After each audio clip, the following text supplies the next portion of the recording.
அந்த யாகத்தின் பலனை மும்மூர்த்திகளில் யாருக்கு அளிப்பது என்ற சந்தேகம் வந்தது. அதை சோதிக்க பிருகு முனிவர் நியமிக்கப்பட்டார். 1. பிருகுவின் சோதனை. முனிவர் முதலில் சிவபெருமான் மற்றும் பிரம்மனை சந்தித்தார். அவர்கள் தகுந்த மரியாதை அளிக்காததால் கோபமடைந்து இறுதியில் வைகுண்டம் சென்றார். 2. திருமாலின் பொறுமை. வைகுண்டத்தில் திருமால் திருமகளுடன் மகாலட்சுமி உரையாடி கொண்டிருந்தார். பிருகு வந்ததை கவனிக்கவில்லை. இதனால் ஆத்திரமடைந்த முனிவர் திருமாலின் மார்பில் உதைத்தார். திருமால் கோபப்படாமல் முனிவரின் பாதங்களை தடவி கொடுத்து அவர் பாதத்தில் இருந்த கண்ணை அகந்தை நீக்கினார்.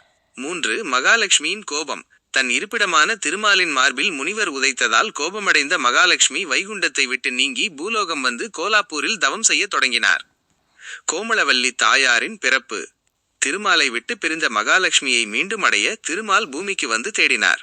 இதற்கிடையில் பிருகு முனிவர் தான் செய்த தவறை உணர்ந்து மகாலட்சுமியே தனக்கு மகளாக பிறக்க வேண்டும் என்று வேண்டி கும்பகோணம் ஹேம புஷ்கரணி கரையில் தவம் இருந்தார்.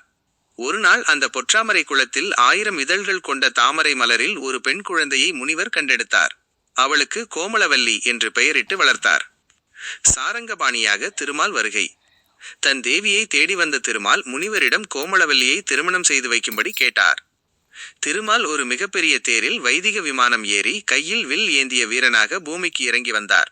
கையில் சாரங்கம் எனும் வில்லை ஏந்தி வந்ததால் அவருக்கு சாரங்கபாணி, சாரங்கம் வில் பாணி கையில் ஏந்தியவர் என்று பெயர் வந்தது. பிருகு முனிவர் தன் மகளை திருமாலுக்கு திருமணம் செய்து கொடுத்தார். கோவிலின் தனித்துவமான சிறப்புகள். இந்த தலம் பல சுவாரஸ்யமான அம்சங்களை கொண்டது. உத்தான சாயி எழுந்திருக்கும் கோலம். பொதுவாக திருமால் நின்றோ அமர்ந்தோ அல்லது படுத்தோ இருப்பார்.